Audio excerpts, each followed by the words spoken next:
5, 4, 3, 2, 1, 0. How's it going, everybody? Welcome in to another episode of the Skol Experience right here on a beautiful Wednesday night in Minnesota, Florida, and Boston, I think. I don't know. No depends on how weather is in your guys' neck of the woods, but I know here in Minnesota, it is great. It's all right. It was like pretty gloomy here, actually. And it's been raining the last couple of days around here. It's been pretty gross. But we'll just call it the purple triangle. The purple Right, triangle. pretty much, yeah. Let me hit this chat right away here. We got Rab, Purple Pocket Podcast. What up? What up? Him and his girl broke up. He already cleared this. Thumbnail police is in the house, guys. Thumbnail police is in the house.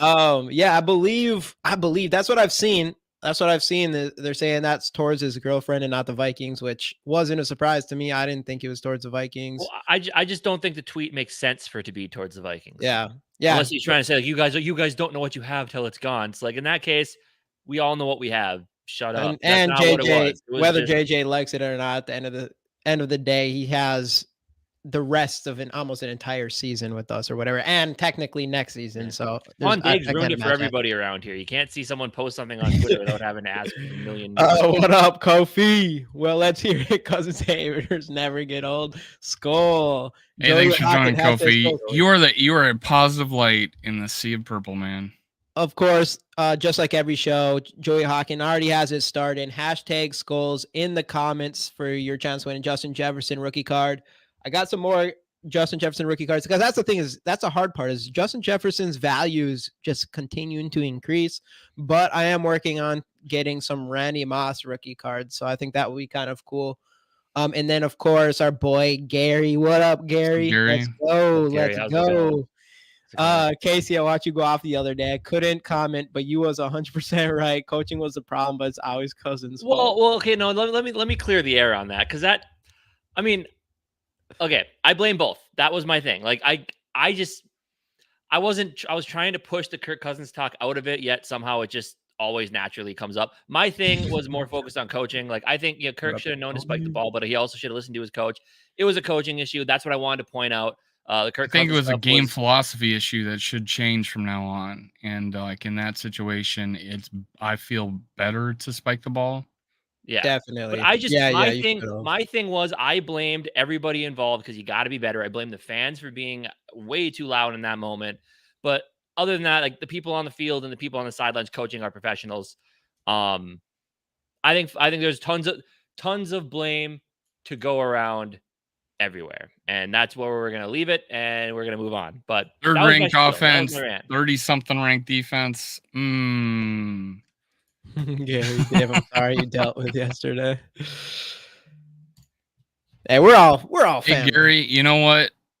The sun rises the next day. Instead of looking at social media and I get the thumbnail wrong. Right, Kofi. I was playing with my kid today, and I'm pretty fucking happy about it. Oh, there I am dropping F-bombs again. But I was pretty happy with it. He has a nice little Batman Lego toy that he's just smiling ear to ear about right now. So I'm pretty happy about it.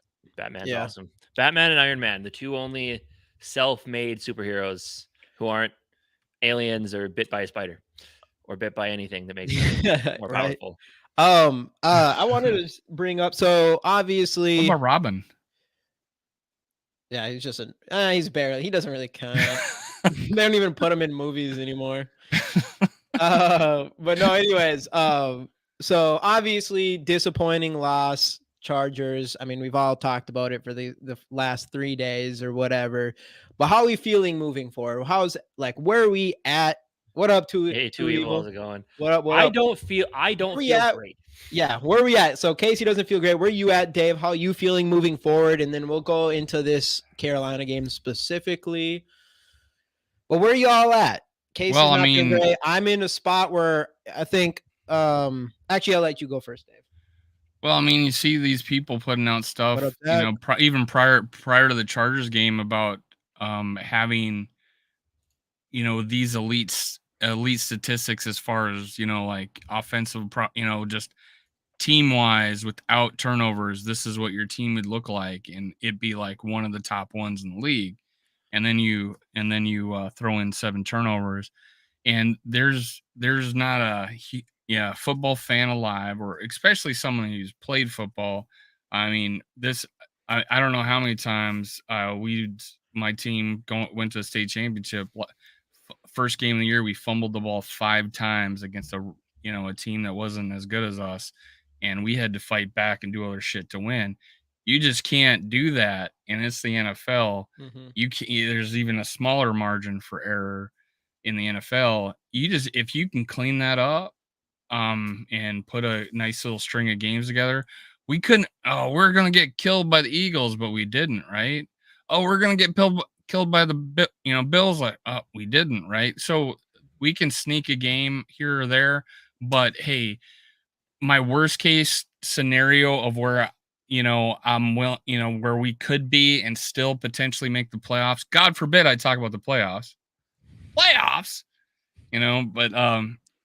is 2-5, right? Because that's our tough stretch, and then we play Green Bay, and we got to go 3-6 at that game before the trade. 3-5 before the trade deadline, and then from there on, it's not a really tough schedule. The only thing but my biggest concern. Hold on 1 second. Let me hit to you. Okay, I know the Vikings play down to the Panthers and snatch a loss from the jaws of success. Well, and that's thanks kind to of Evo. partially, Appreciate you, bro. Partially where I was going to go with that is the biggest issue that I have. Are you kidding me with that catch, JJ? Are you kidding? Great cash, homie. Great cash, homie. My biggest issue, and the reason that I don't feel great, and I try to I'm normally one I try to be team friendly and keep myself positive about things, but the issue is we've seen the same mistakes pop up game after game after game. And sure, if you fix those, you could be a good team. You could win, but we're not. We're not winning. We're losing by 1-score games. We're losing in ways that we won last year, right? And I'm not going to talk about regression to mean. It's just I was just hoping that from last year we would learn to not put yourself in those situations.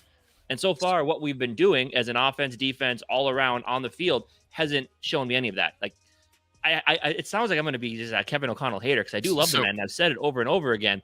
It's his play calling early on in games is why we're in this. He's too conservative. He wants to just, everything's got to be a 5-step drop deep shot or a run up the gut or something like that, or a tight end screen. It's like I don't remember seeing as many play actions as last game, but just to bring you back to Purple Kool-Aidville a little bit is we only had 1 turnover up until our last play, right? And compared to 3 and 4. Yeah, but they were in crucial moments when you're gonna you start the game, you defer, the other team gets the ball, you stop them, you drive down the field almost into the red zone. Didn't we? No, we kicked off first. They had the ball first. Yeah, and when we stopped them and we deferred and we got the half. But that's huge because you negated their first drive of the game, the opening drive of the game. That's a huge opportunity. I get it's a big moment. I get it's a big moment, but we reduced the turnovers, right? There was a positive because we didn't have any more until we didn't have any fumbles. The rest, well, you know what, Madison, but yeah, I mean, none of them were recovered by the defense, but you still put the ball on the turf, which is and that's where I have the problem with Kevin O'Connell is make the tough decision and Madison, you're sitting. I'm gonna put him in for the next 2 series. Think about what you just did. And another thing, that's what you got to do, right? But it's. I mean, at this point, is it too little, too late? You waited till 03 to try to 0-3 to try to do that. It's just. I do. So my take about this whole thing is, I don't know. I think you start 0-3. I'm gonna have to say, obviously, I want to win games, but I think you start 0-3. Obviously, I think we're too good of a team to tank. I know a lot of people are saying tanking or lose or whatever. I think we have way too much talent on offense. I think it's going to end up being a season where it is we barely make playoffs. But do I think I have to agree with some of these people who says I don't playoffs isn't good enough for me. Making playoffs is just saying it. I want a Super Bowl. I want us to do what it takes to win a Super Bowl, which is making hard decisions. So at this point, that's kind of what it feels like to me. Obviously, who knows? I think we have enough talent where we could end up just turning everything around and actually being a really good football team. And maybe right now it feels like we might barely miss playoffs, or we might maybe barely make playoffs. And then, we might be out. Our team looks like a team that would get out in the first round of playoffs right now. That's the team that they're looking like. So I don't know. It sucks because then we'll have mid-round draft pick. This is the year that for sure. At this point, most people are agreeing that we should probably go find a quarterback in the next year's draft. So that's one thing that it'll be interesting to see. But one question I had for you, Dave, is like how would you look at all of this if we somehow we shouldn't? Not only we should absolutely dominate this week for me to feel any sort of momentum moving forward here. But how would you feel if the Vikings actually lost to Carolina and we were 0-4 going into that KC game? I mean, there's obviously even less hope, right? There's that would be a gut punch for sure. Yeah, that would be. I mean, you could say your season's over, but you still got to play the rest of the games. I'm not saying, hey, there is. I mean, I don't see why there is not as a YouTuber that I can't talk about the path to the playoffs at any point until it's like mathematically out. Now, if it gets to we're 0-8, I'm not going to say, we just got to win our last 9 games, but there's so many examples of teams that go on a run. What's going on, man? Hey, we went on a run last year. How many games we win in a row? 7 in a row, but also, 8? It was 8 in a row because we were doing things in the right moments to win the game. Situational masters. We're not situational masters this year.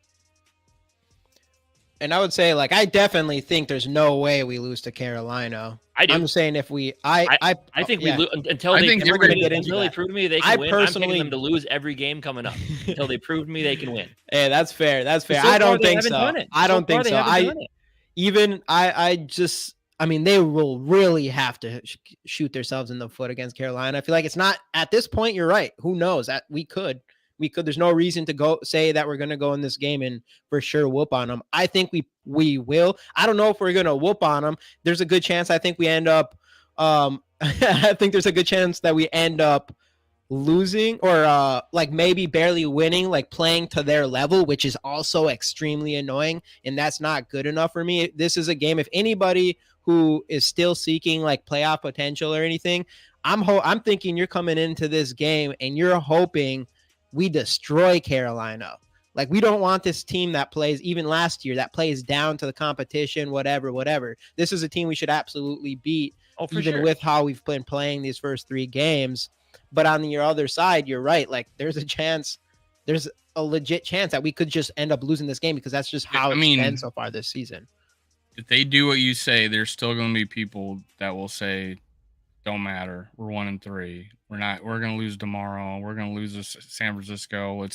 We're done with this. No matter what happens. And as good as we might win 70-20 against Panthers. Let's just say that like Miami. There's still going to be people that don't want to hear about playoffs. They want the next quarterback, which I agree with. We need to draft someone in 2024, and that was my plan. Right. That's what I wanted. So yeah. The thing with this Carolina game, I think we need to beat them.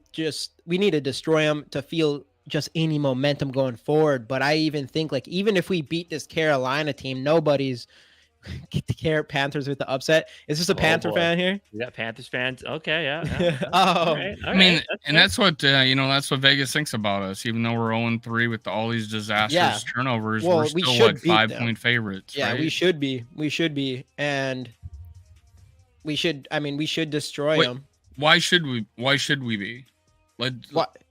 Why because should we're we good. be? We have the talent. There's no question about that. That's what I'm saying. That's the word. That's the word. This team is talented, not good right now. Yeah, that's the thing. That's the reason why we're not a bad team.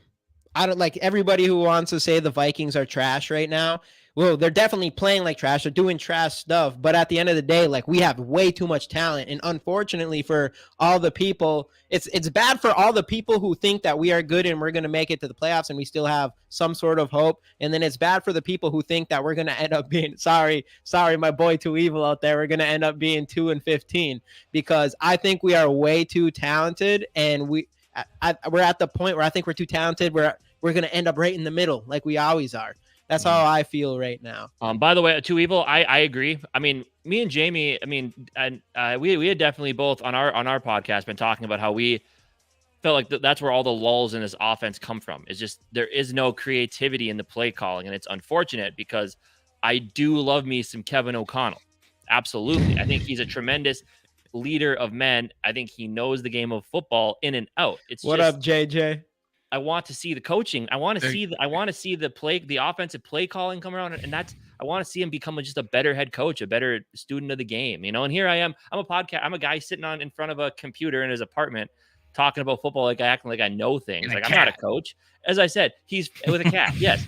As I said, Kevin O'Connell has forgotten more football than I'll ever know. That old adage. But you can just tell. It's like I feel like he's almost too focused on the offense that he misses little game management aspects. Yeah, and there's a broken aspect or a record aspect to his play calling. There's we don't really air it out until we get behind. Yeah, I want this. Definitely. That's what I feel for years, and I know people don't want to hear it because they call it garbage time. Even though we were 13-4 last year, we gave the brains of Kirk, and he went down and aired it out, and we came back and won. I don't see a problem with that the entire game. Mm-hmm. I don't see if you can do that in the most crucial parts of games, then you could do it at the beginning of games. So I don't see because then we go into this. Hey, let's get 3 yards here. Let's do this little 3-yard out and to Justin Jefferson, or a bubble to Justin Jefferson. Oh, and then let's run the ball up the gut. Now it's 3rd and 5. I mean, how many all those touchdowns, all those big plays were not happening on 3rd down. They're happening on 1st, 2nd down, and we're getting down the field. Let's do that. Let's air it out. I think we have the talent to do it. That's what that would be the only thing I think that would change my mind completely on this season. As far I'm not completely out. Like, obviously, if we win the next 3 games, things are looking bright, whatever. And that's because you're beating the Chiefs. Is 49ers the game after the Chiefs, or is that the game after that? No, it's Bears after the Chiefs. And Bears 49ers. And then the 49ers. Sarah, you're not on timeout. We see you. We're just ranting. But no, I actually, to Sarah's point here, all I know is our roster is not talent. That's how I feel, is like we definitely don't have enough talent, and it's obvious, to win a Super Bowl. At least something's got to change, probably specifically on defense.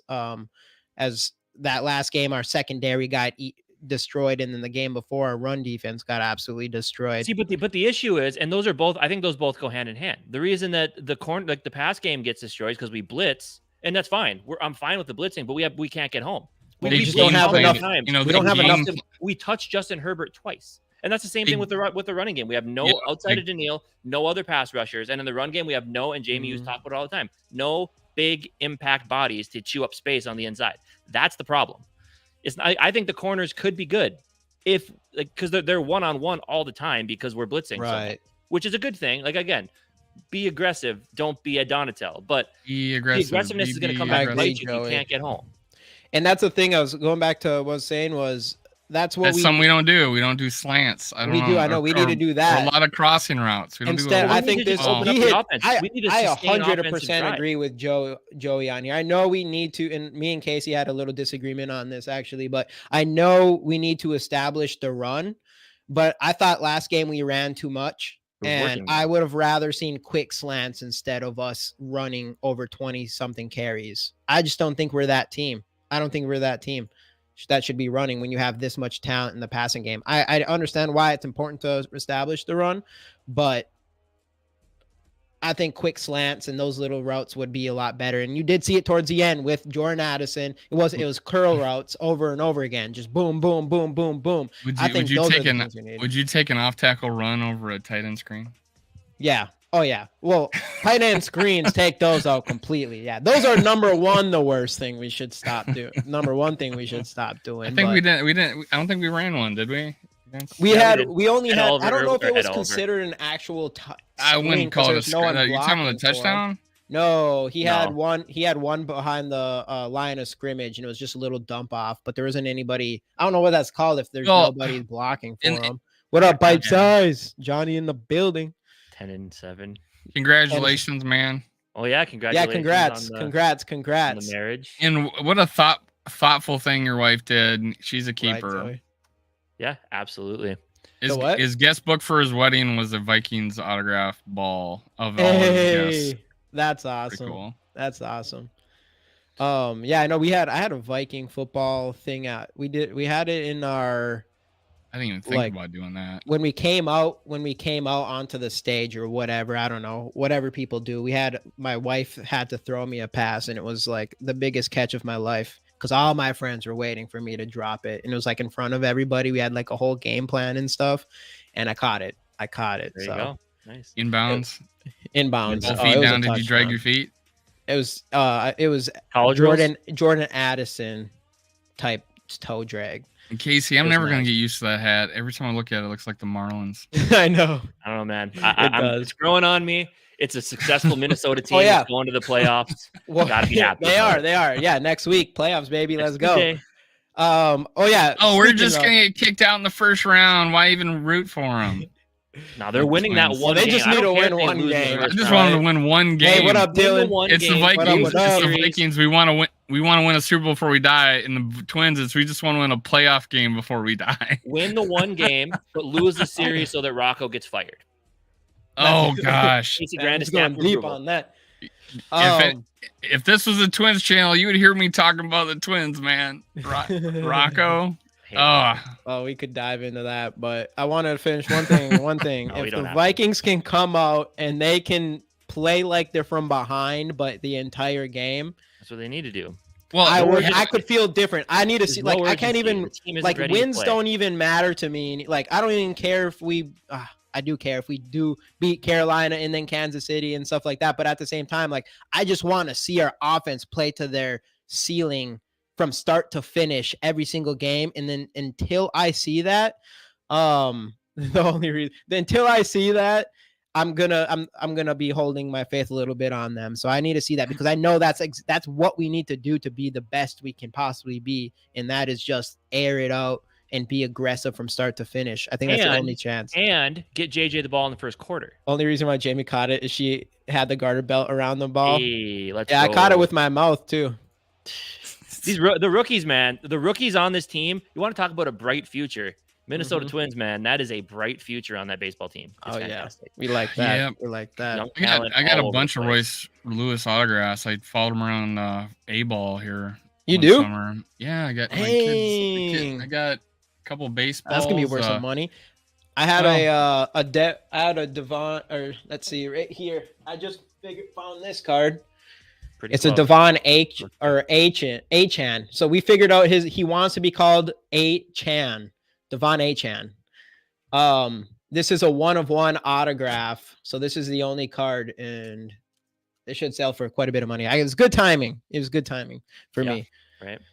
But anyway. Anyways, yes. As the title on our end says, that card. The familiar face coming in. Adam Thielen can I buy one from you?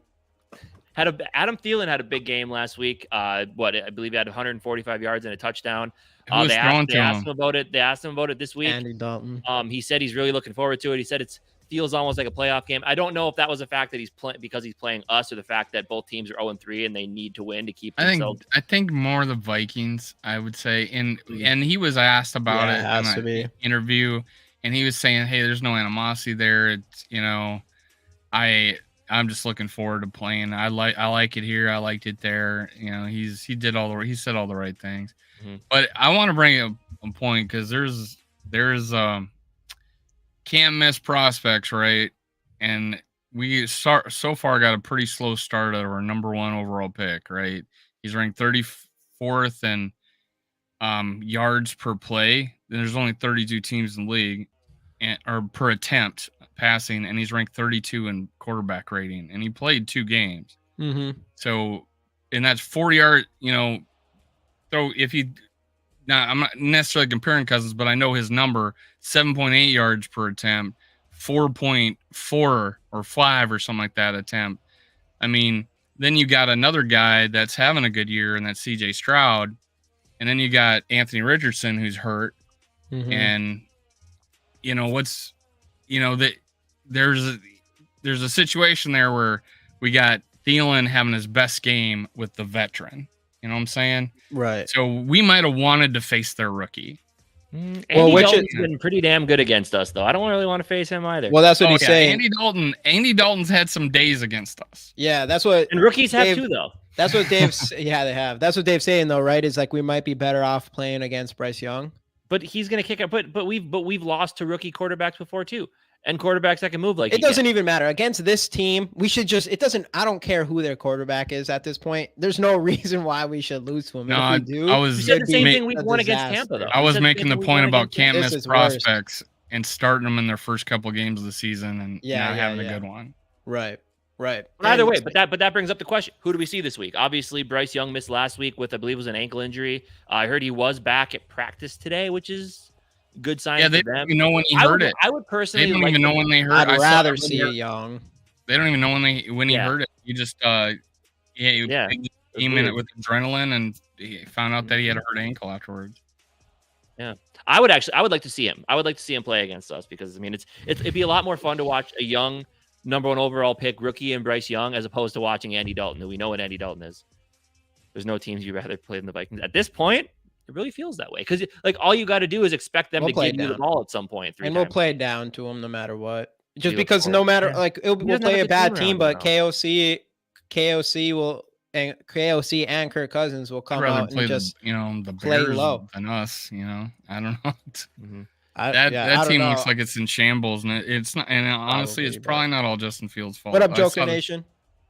Kyle Sloter said he broke down. Kyle Sloter, right? He says I was looking to just do this review of the game and then just bash Justin Fields to death, and then I looked about how boring and how uncreative their concepts are and all this other crap. But a lot of it's Justin Fields. But yeah, so the Bears are in shambles. I would play them 10 times over than I'd play us. Well, I'd rather. I mean, we have a way better team, but for whatever reason, we seem to play down to. Even last year, we were winning those games, but we just seem to play down. And again, it comes back to the conservative play calling. I think I don't know if you guys remember how often I said that.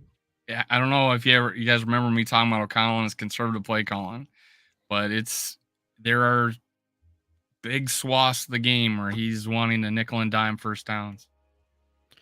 And yeah, exactly. And that's why I think hey, what up? Just win, damn it. Thanks, Gary. Let's go. Cash, homie. Straight cash. Appreciate the $4.99, Gary. I can't play music anymore. They keep they copyright me, so I have to stop it. Oh, for real? Yeah. Dang. Money. Oh, you can't even do that. Oh, no, can't do that something like that. They've been copyrighted a couple of times because of it. But no, you're right about the conservative play thing. I mean, the thing is like we go against this Panthers team. They might not score on us at all, but we'll just keep it 0-0 until we let them up by a touchdown, and then we'll go down and score immediately after. And that's just how it works. Mike McDaniel, coach that was hired in the same hiring cycle, he doesn't do that. He put up 70. Oh, drops 70 on someone's head. I know that's the only thing. That's the biggest problem I think our team has. His playmakers and opens up his offense. I mean, their running game's much better than ours. I mean, they had 6 rushing touchdowns, right? Yeah, something crazy like that. Well, including 6 touchdowns from their running backs, I think. Is that what it was? Total 6. Something like I'm just happy it was who he did it against. Yeah, I know Sean Payton. Yeah, right. I mean, like in general, we really wanted to go and trade for Russell Wilson last year. Dave just give us your dance, man. That's what I love. And this just give us your dance. And this one right here from Dylan. I just want to see another one of those post game Kevin O'Connell's locker room. Let's go. The white man overbite. And that's the best thing about Kevin O'Connell is the natural leadership that he displays, right, as a head coach, and that's what I love to see from the guy. It's like, my bad. Makes me happier, my man. Vikings history says that we will go on a run. Maybe. I don't know. Dude. Nothing Chris I want Thomas was more, man. interviewing. That was pretty legendary. awesome. I know, it's so he pulled funny. the That same was Zimmer him. stuff. He pulled the same Zimmer stuff. I love it, where he just picks at him to get him to get mad. Where he prefaces this long thing in the history of the annuals of NFL. Nobody's done this historical. You had a question there? You got a question there, Thomason?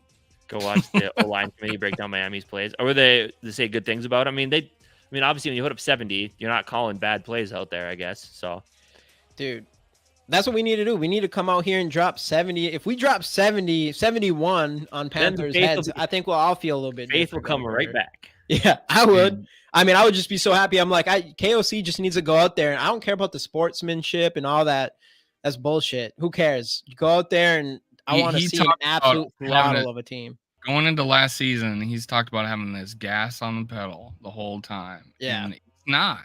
And he's it was not. I felt we got sold a bill of goods last year on the offense. I felt we got sold a bill of goods right now on our defense. Sure, we did all the blitzing, but Jesus, 80% to the league average of 20 on dropbacks, and they're instead of game planning the run against us, they actually abandoned it and just threw at will against us. You know what I'm saying? Yeah, because that's the thing. We left Keenan Allen one-on-one with our corners, and he had 18 catches the whole time. And with Mike once still getting open. And like you said, what Casey said, I mean, it's not all just the cornerbacks; it's our pass rush, and that's another unfortunate thing about this season is, Flores is bringing up the pass rush. Like, his play calling is based around that. You can tell. It's just we don't have the talent to act other than Danielle Hunter right now and Ivan Pace, I would say, to consistently actually get to the quarterback. What Casey said. So it's like I think it's a player problem more than a scheme problem, which is opposite from last year. But that's that's something that I don't think we're going to fix unless Davenport somehow decides to get healthy and comes back and actually is good. That's like the only way I could see our pass rush getting any better, because you're not going to go we can go get Akeem Hicks and hopefully that potentially could help our run defense, but there isn't going to be anyone out there that could come and help the pass rush at this point in this offseason or this point in the season. I don't think. I mean, because premier pass rushers aren't free agents right now. Teams have already just figured out the weaknesses and brought people in. So, which we tried to do, which kind of brings us into another aspect of this game on the offense, is that offensive line. To where Kevin O'Connell said today, finally, Dalton Reisner is starting to get some first team work-ins. I saw a tweet from Kevin Seifert earlier, that he still hasn't said, he's like, we're going to get our best 5 offensive linemen out there. And I guess he didn't shoot down the idea that there might be some sort of offensive line rotation as well, which at that point, what are we doing here? Like, you always talk about continuity along the offensive line. So did you see Reisner's interview in the locker room? From today or the first one? Today, I think. Oh no, I didn't see it today. I saw he talked about getting snaps at both left and right guard. So he's been rotating in. Yeah, both spots.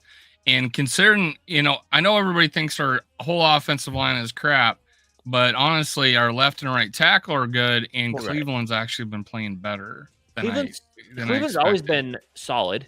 Up and down. I think he's been playing better. I just don't think last year. I just don't think he's a fit for the type of offense we're trying to run here. I think he's more of a fit for the type of offense we had with Zimmer, like that kind of outside zone running, short passing game type offense. Because he's a tackle by trade. He's not a big guy with anchor on to handle those big defensive tackles on the inside. But he still is better than Ingram, at least. Absolutely, so, absolutely. But that's the thing is, we had a video right before we released a video right before going on. Anybody in here, if you guys could actually go over to that video and hit that like button, we'd appreciate that big time. I like to all 4 of my channels. Let's go, my guy Dave here. But no, on there, that's what KOC is like. We're gonna have the best 5 players on the field, because I was kind of interested to see that he was going to come in practice at left guard and right guard instead of just right guard. So it'll be interesting. My guess is at the end of the day, we'll see him instead of Ed Ingram because he has to be the weakest link. What up, my so worthless? I've been saying this repeatedly that 50% of our offensive line problems would be just replacing Ingram with even Brandel. So putting Dalton Reisner in there. And honestly, I still want to see what Brandel has, because I actually, his first game in the preseason, he looked pretty good.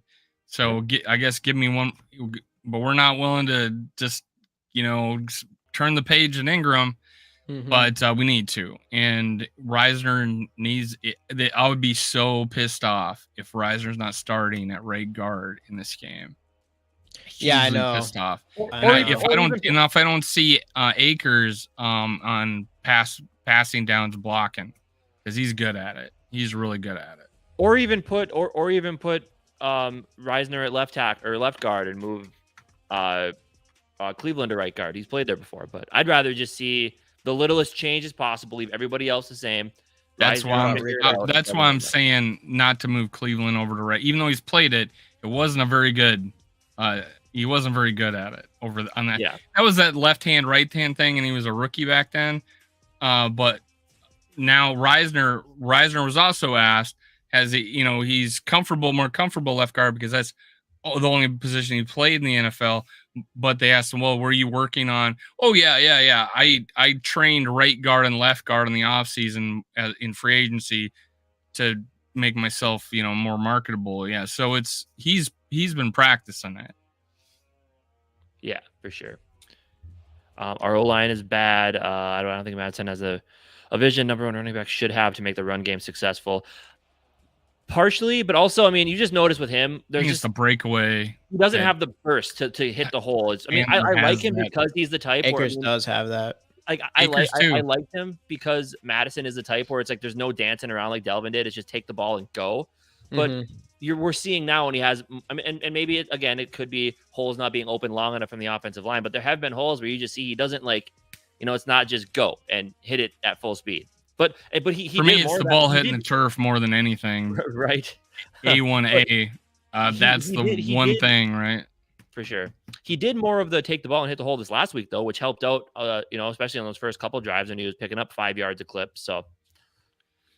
Mm-hmm. A big improvement. It was cool that even 475 yards and we had 130 on the ground. That's great. It's just when we look at it and when you actually watch the game, it's like, it's frustrating because you're like, what's our game plan here? We were supposed to be throwing this and now we're just trying to fight our way down the field. But yeah, I was hoping that this team would have been like, oh, we're 2-3 scores ahead in the game. Let's unleash Madison in 7-man boxes, and run that, we have that 3 touchdown lead or whatever. That was the dream. But no, we lead with that. Yeah, we fumble. Yeah, right. We're down 7, and now we're down 21-10. Oh, let's unleash it, and then we score quick. Yeah, right? I know. There were so many things that we did. We 475 on offense. They had 475 on offense. But we also led time of possession and things like that. And we didn't have a turnover, second turnover until another freak play and then Evans play. Those are the two crucial, those are two of the most crucial things. Having that Evans play, man, that was just rough because that was a go-ahead score. Yeah. And it was, but here's the thing. You got the interception to a touchdown, and instead of picking it off, is their touchdown. But here's the thing. But you got this game they improved. They didn't do this. They didn't fumble the ball this many times. They did this here. These 1 second. Casey, it's improvement, man. And then as Kofi's got other than the drop pass and fumbles. Yeah, we gotta hit up Gary here. 18 million things that freaking happened. Gary with the super chat to Dave. I need to see Dave smile and dance again and sing the sing. You got that super chat in there. Let's go. Gary trying to make me dance. Oh, what's happening here? It's not playing. Oh, you keep turning the volume down, man. Great cash, homie. Great cash, homie. Great cash, homie. Great cash, homie. Oh, geez, that's rapid fire. Let's hear Vikings run. There you go. Need the money. I need the This is the money. problem. Yeah, let's go. This is the problem. Kevin O'Connell talks about situational mastery. What's up, Mary? We haven't been fundamental masters even, and that's the problem. And like, yeah, other than the drop pass and fumbles, Madison played really well. If you want to be a good football team, you can't have the other than. The other than needs to go away. It happens. Mistakes happen, but the other than and we improved at this, that's rookie stuff. That's when you have a rookie quarterback. That's when you have a young team. When you have a team with a veteran quarterback, a head coach that should know better, and these players this team has, it shouldn't be what they did better here. They improved it. Like you improve every week, sure, but the little things that are happening aren't things that we should be improving 4 games into the year. These should be things you iron out training camp preseason, which we didn't play in preseason. So when you come in, and Jamie, you and I argued about this, but now I'm starting to see it your way. When this stuff happens, it's because you didn't get enough full speed preseason reps. Oh yeah, and this is what happens. And now we're behind the 8 ball. And now we're 0-3, which is especially really behind the 8 with ball. The play calling, the conservative. Right. It's just that's something that's a real problem. It's really weird to say conservative play calling when we have 475 yards and we got over 6 yards to play. All the it just shows like leading the league in this, and we're talking about conservative play calling. I know, and it just we would be killing these teams if we played like that all game. I know that's the point is that's what our ceiling looks like. We get to see it every single game, and it's just always too late every single time. Do you feel like if we had been more creative in the red zone and we got in a couple more times, or one more score each game, whatever, or 2 more scores this last game, we'd probably be pretty happy about it, right? Yeah. But yeah, we both see the same thing. Well, all 3 of us see the same thing. But God, that red zone is the bigger problem because we're getting there. We're getting down there, and we either fumble or we're not creative enough to get in there. And sure, there's been a missed throw or 2 from Kirk. And there's a couple times we're in there, and there is and it can be creative. Like I think KOC was it against the Eagles? Yeah, the TJ Hawkinson. I think it was TJ Hawkinson's first touchdown where he had him coming behind the line or whatever, and then he just got open to the left. I don't know. There was a couple creative plays like KOC has it with some of these creative plays. Hey, what up, Skol Mafia? But we just don't see it all the time. Like he'll come in there with you'll see some drives with KOC, and you're just like, he's just on fire with his play calling, and then the next drive is just off. And that's like the first, I keep saying it, this first drive from this last game is when we did run the ball 5 times in a row, and it just seemed like a very obvious spot to call a play action and throw the ball there. And then we ran it again. The second down, we got down to the 1, Madison got down to the 1, and I'm like, second down, play action right here. Yeah. No, we did it again, and they stuffed him. And then we probably did a play action the next play. And that's like one thing I see about. I don't even think we did. I don't even know if we did. And we couldn't do it because now it's 3 yards from the goal line, and we're not running it. Right, exactly. And then we run. And then the 4th down play, that second to last drive. I didn't get the quick out to Justin Jefferson short of the goal line. Right. Yeah. I didn't get that. I don't like. You're throwing it to Justin, but there's no. And then we had a penalty because Hawkinson was before Justin. Went in motion, Hawkinson wasn't set. So then that means Justin Jefferson had to get set, and he didn't. And again, that might be something like, did Kirk not realize that Hawkinson was still moving around? Whatever, that happens. But either way, it was a horrible play call. Short of the end zone, I didn't get that. Or maybe it was Justin not getting to the end zone, and he should have drove him and then cut over a little deeper, but still either way, it was not in the end zone, and I didn't get that. Yeah. I don't know. We need to make sure we get throw the end zone and make sure to throw past the first down. We need to do all those. In 1 second, though. And again, everybody, another Justin Jefferson rookie card. His value is only shooting up. I am working on getting some Randy Moss rookie cards, but it is hard for me to pass on these JJ just because his cards are worth so much money. Put the hashtag Skols in the comments, like the video, subscribe to our channels, GG Sports Podcast and Minnesota Sports Talk with Dave. Get those hashtag Skols in. I'm not sure if everybody did do that yet, but Everyone's so this is something I don't see either. Addison on jet sweep is what who said earlier that there's not enough jet sweeps or they're not Kofi. Yeah, We're faking. You don't have to always give it to the person. Yeah, right. We need more stuff like that. And that's what they did with Keenan Allen. Keenan Allen is like here, and then they motioned him here. Then he came back around, and he didn't even get the ball. But when a guy's got 19 catches, you're like, we got to watch, or 17 catches, you're like, we got to watch for that guy. Then he still got open somehow. But that's just the thing. It's like that's what you do with your good players is you move them, and especially we do it sometimes, but not enough.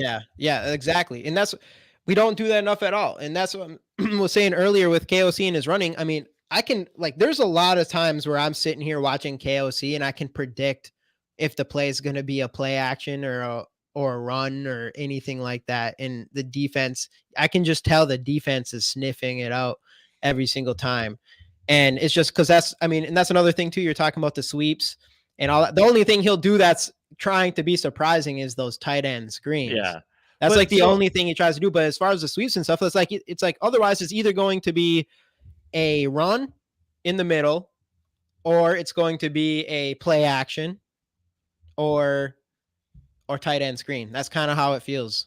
And Jamie, I'm going to disagree and agree with you at the same time. So I disagree because I think it's fine to start the game to run the ball as much as they did, especially because it was working.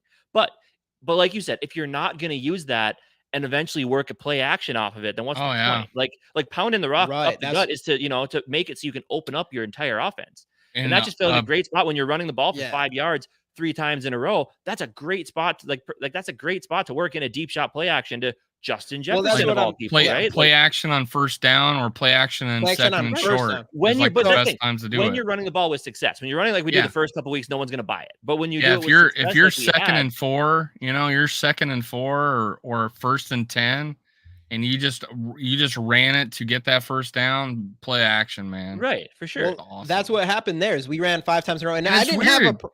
It was weird because Philly, we did it with we ran play action and it was working like crazy good. Oh yeah, and we couldn't run, and it was working. Right.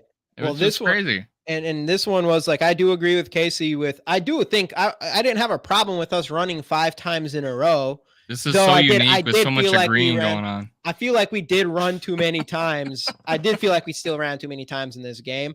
But that time in particular, the run game's working, but we were at their 40, and it was just like and it was 1st and 10 at their 40, and it was obvious this is perfect time for a play action. And then they didn't. They ran the ball. Madison gets eaten up, and then the next play, which definitely doesn't make sense, was that one tight end dump off screen, whatever you want to say, to Oliver that got eaten up immediately. And then the next play was the pass to Hawkinson that ended up getting fumbled. So we would have had a first down anyways, but I don't know. It was just too obvious. I don't understand. I shouldn't be being able to just read KOC's play calling that easy, because I don't even know what I'm talking about when it comes to that stuff. We got Lions fans jumping in here as well. Jade, what up, Jade? Well. The Lions, the Lions are just not that great either, though. They're not, I don't think they're as good as they thought they were going to be. I mean, they have wins. What up, Skol for life? I would be okay with wins.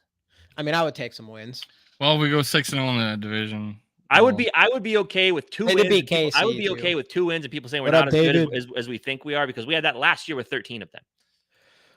Jay, to your question here, though, hey guys, hey everyone in the chat joining, but here we go, Jefferson. I don't think so. I personally don't think we're going to see Jefferson do the Diggs thing. I don't think he's that type of player. I know I sensationalized my thumbnail. If you're in on my channel, sorry about that, guys. Beginning of the season shouldn't be the best ball yet. That's true. Yeah, definitely don't want it to be the worst either, though. Okay, but I mean, one thing. I'm hoping so. With the Lions, I don't think so. He doesn't seem like that kind of player. People need to just stop reading something on the internet and take it and turn it into a story. I will do whatever I want, Casey. Sorry, I'll do whatever I want, Casey. I don't we know it sounds like that whole thing with Snapchat or whatever it was, or Instagram was towards his ex-girlfriend or whatever. That's what it sounds like. That's what people are saying. That's what I want to believe. That's a mature thing to do, right? Yeah, he's 24. He's still a young guy. I know, and that's what we don't know. We don't know what only what thing he we know is thinks. Justin Jefferson wants to win. He's repeatedly said that. Yeah, and I agree. Yeah. And I think that's wholeheartedly it. And Because he knows no it matter does where stink he that ends we up, didn't he'll get sign him paid. before, though. A winner will give him money, and he knows that. And I mentioned this off air before we entered, the thought that what is Justin Jefferson thinking right now? Okay, we did not extend the quarterback. We did not extend me. We extended a tight end and a safety. A tight end and a safety instead of the core of the offense. And so, yeah, it's even though you made whatever impression of him, we don't know the full impression of him, the relationship between him and his quarterback. But when you think about it, hey, we didn't sign either of these two guys. What's our future? Do I have a future here? Things start creeping people's head. Then throw in, Tyreek Hill chose Miami over the Jets, and he said because of the state income tax, there's none in Florida. Well, there is in Minneapolis, and it's big. And it's pretty big, yeah. So it is a fair point. It's a fair point, but you don't see it. There might be business decisions. You just you're right, and you don't see it often. That's a different scenario, obviously, like the Diggs thing and leaving, because no matter what, JJ has an entire year on his contract after this one. So he would have to force himself out. I doubt if we go and draft a quarterback this offseason, we're going into the season with a whole different, not a completely different team, but quite a bit different team. And JJ might like that. I'm thinking that he probably will. Then he's 25, and then when are we going to be good at? Or when are we going to be good at? When I'm 26, or is it going to be when I'm good at 28? I don't know. Personally, we'll see. I think we all agree that we think it'll be like a short, 4-year type of thing. If a 3-4 year deal. I don't know. Because you wanted that another big payday, right? Right. Yeah. Especially he should have already been paid. As an NFL player though, you're like, I could be done tomorrow. So maybe the long-term thing, or just short-term with guarantee, fully guaranteed type of thing, or whatever. So. I think he doesn't care because he knows damn well that he's going to come out this year and be just as good, if not better. And so I think he knows no matter what, his price tag is only going to go up if he keeps playing at his level. It's crazy. We couldn't get it done. It's crazy. I know. It'd feel a lot better. And I don't even know if it's we extended a safety.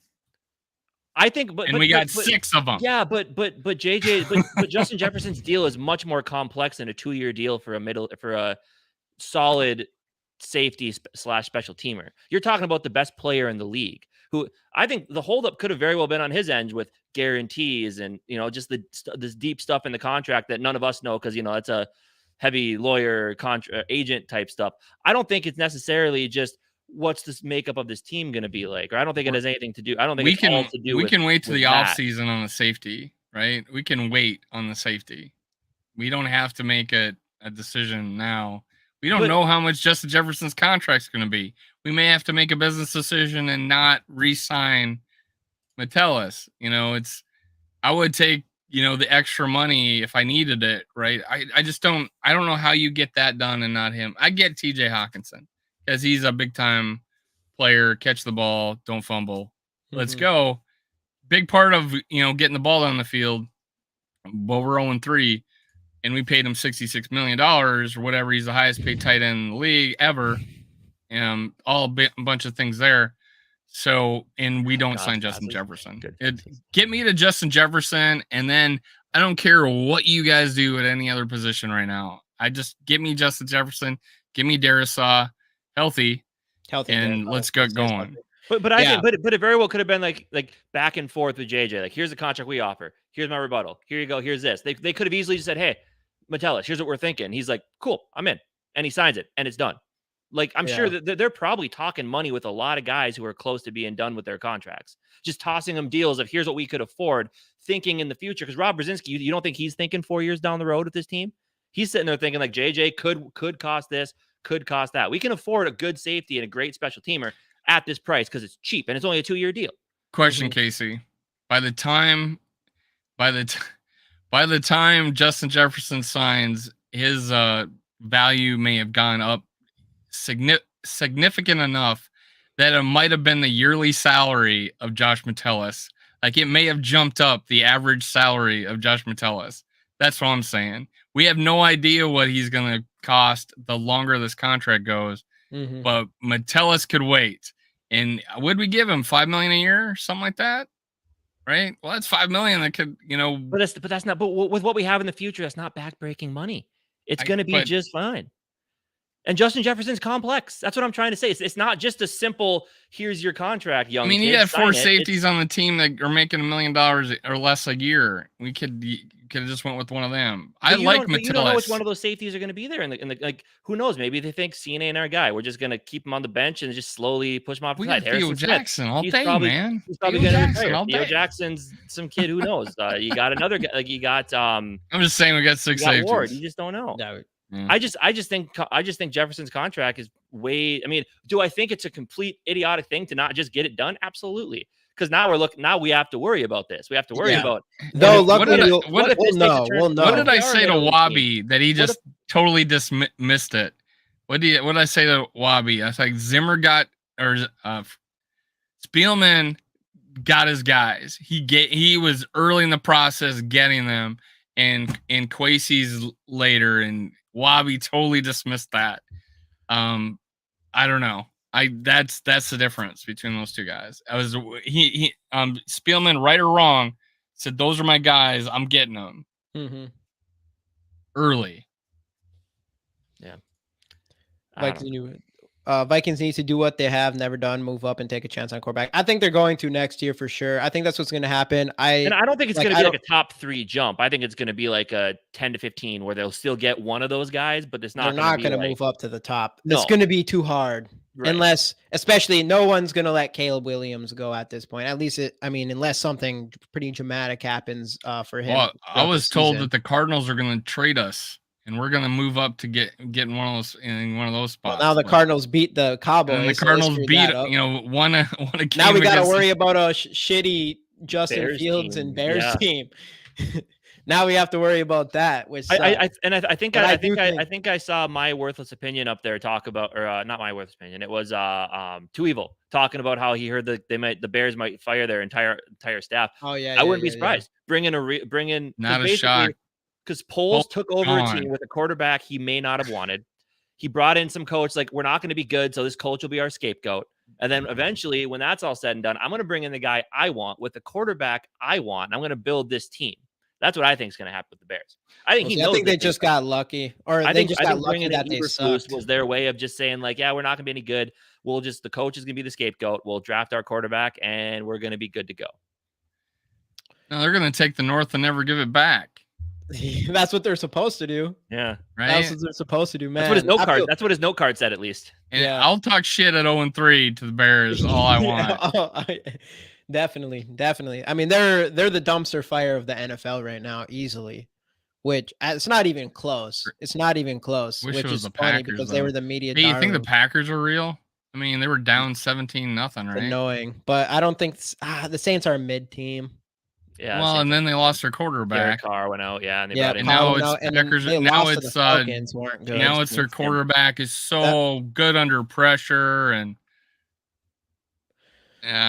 One thing about JJ, just to end up with the JJ stuff, is like, at least this offseason we'll know for a fact whether JJ's going to either get signed or not, and he's here for a year after. So it's like, if he doesn't get extension this next offseason, well, then we have to worry about it. But we should see it. I mean, and I saw Colby mention up there is like, it was Kirk. I think it might just be, I think part of it too might just be the quarterback position in general. It's like, what are we going to do? Are you guys going to go get a guy? If you let Kirk walk, you bringing him back? Like, because if we just say like, oh yeah, we're just going to draft one in like the 2nd or 3rd round, then we'll sign a veteran. If I'm him, I'm like, nope, I'm gone. Like, he's got to be in their ear saying, I don't care what you do. If you keep Kirk, if you get somebody new, just make it so it's going to be worth my while. Either keep the solid veteran or bring in a young upstart rookie, whatever you got to do. No middling picks, no veterans, stopgaps, no Nick Mullins, no Andy Dalton on this team. Don't wait another year to draft a quarterback. Do it now, or I'll take my talents to South Beach and join the Miami Heat or Miami Dolphins or whatever. Miami Dolphins. Oh man, it sucks that we're 3 weeks in and we have to talk about JJ leaving.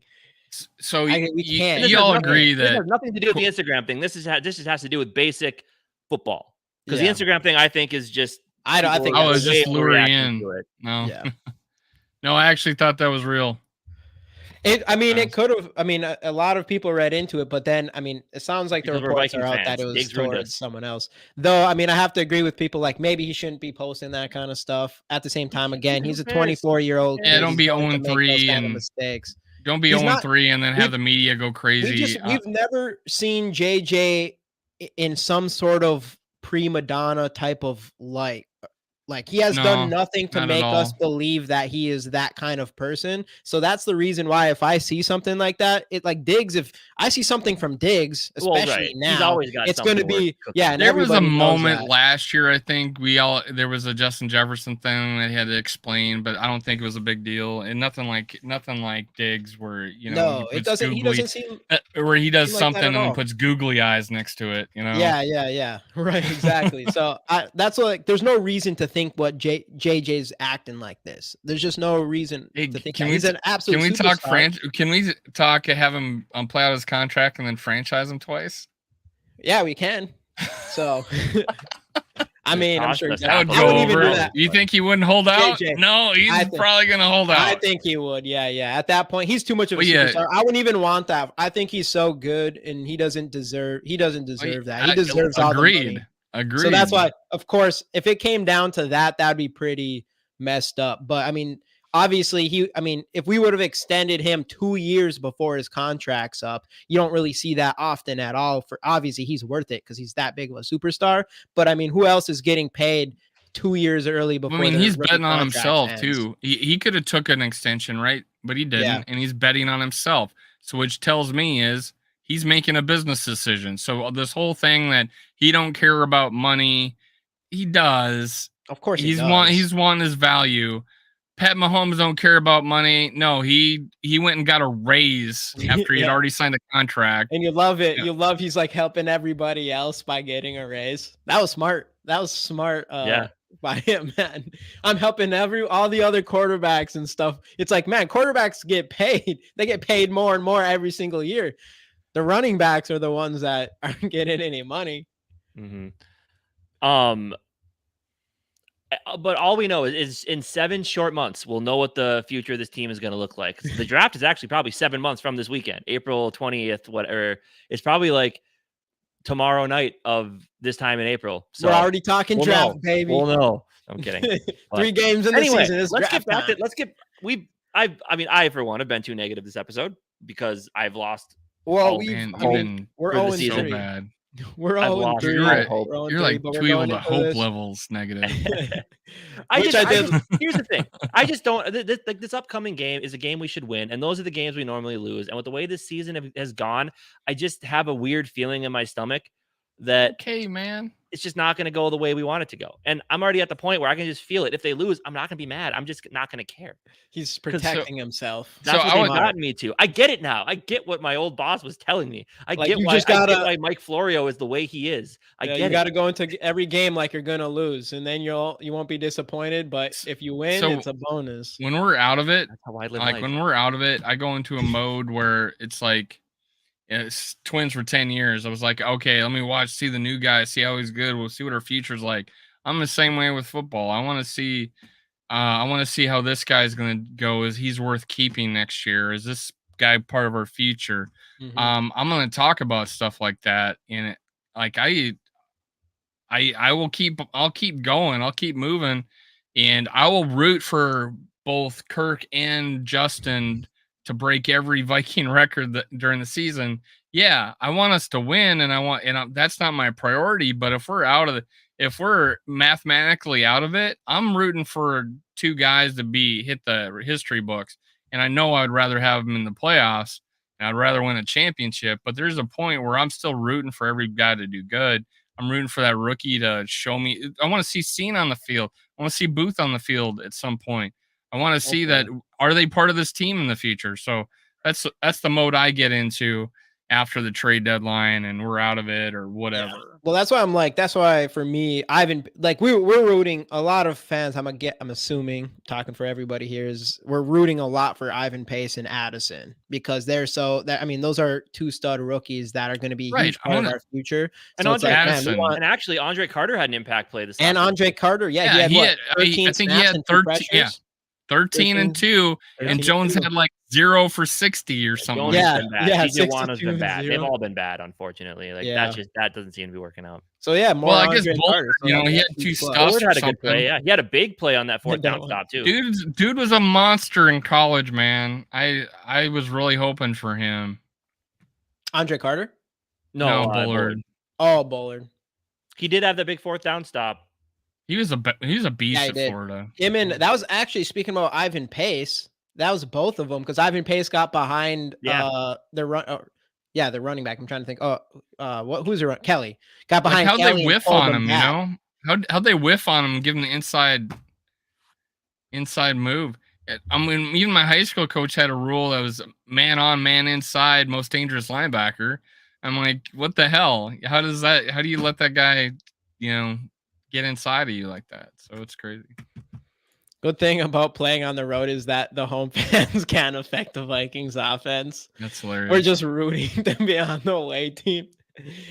Oh, that's so funny. That was all Casey. I could hear his voice specifically. Me and the guys I was with were the ones doing that. Everybody shut up. We didn't say shut up. I only, the funny thing is, I only seen one player on the field doing that motion. JJ. Oh no, it was in the backfield. And the rest of them were just walking around like lackadaisical up to the line. That's what showed me there was no plan in place of what they were going to do on that play. Even JJ was walking around. I know someone saw him like wave his arm, but it was like down here. But I'm saying like when we're lined up, there was one guy, and I think it was probably Madison. I guess maybe, I don't know, because he was the running back in there. Yeah, I just saw myself waving my arms on the computer. It was a play that, and we've talked about this before because it was like, I know some people, I do think for sure, I think Kirk as a veteran quarterback should realize in this scenario that you should go up there and spike the ball. Though as a team, I think that should have been our offensive philosophy in that situation. And even before we got that first down, we got the first down right before that. We should have. There was a high possibility that we get a first down, and it should have already been a play called, and it should have been already known within the offense that if we get a first down here, we're gonna go up and spike the ball immediately. Well, and you convert. You have a fan base that is hungry for your first win of the season. You convert on a big 4th down after a big stop. Massive. Know the crowd's going to be loud. And let's be honest, I see Rick Sosa, casual fans. You shut the fuck up about the casual fans. Like there's a ton of casual football fans out there. We all know that. Should they know to be quiet when the offense on the field? Sure. But like at the same time, like it should be part of the ingrained process of you should know the fans are going to be loud if you convert a 4th down and you get into a goal to go situation from like the 6-yard line. You should have 3 things in mind. Like this play, if you can't hear it, I'm trying to tell you, and spike the ball if we just can't figure it out. And this one was a spike the ball. Either way, it was like you should just went up and spike the ball. Right, but it's both. It needs to be talked about. It should be coach and quarterback need to be talked about hand in hand like this. You should both know you can blame both of them, and you don't need to just blame one, and that's okay. And the reality is obviously Kirk Cousins ends up calling hike and puts the ball in a catchable spot. It was a good. So it's like it wasn't that. So Kirk Cousins at the end of the day did put the ball in a good spot. And it didn't end with 0 after that. So yeah, but you just could have settled the whole thing down. That's got what the play you wanted. And just reset. People say that hey, we rushed that play, but did anybody look like they were lost in their route? I don't think so. I think I at least look at that a little bit. Yeah, we should have spiked it, but it didn't look like anybody was like lost in what they were doing once the play started. No, right. Like Madison, he didn't see anybody blitzing, so he went and ran a wheel route around the, and he was wide open. He was wide open. But he was wide open, which I don't blame it. Like that's what I'm saying. Like Kirk, it just felt rushed. Like Kirk Cousins called hike. He didn't. I mean, it was rushed. First. It was straight to Hawkinson. But if it wasn't rushed, if they had more time, it wasn't straight to Hawkinson. He looked left first. But yeah, it's Because Madison was wide open to the left. Madison was late. It was the later route. He's the last. Yeah, it was a later route. But was he wide open in front, behind the outside of the end zone? He was in the end zone. So there's a guy right on the end zone behind him, off to the left a little bit, and it's one of those things that he looks wide ass open from the rear. But if you go look at the higher angle, looking down, he's like 3-4 yards short of the end zone, and the guy's in the end zone. But yeah, I get it.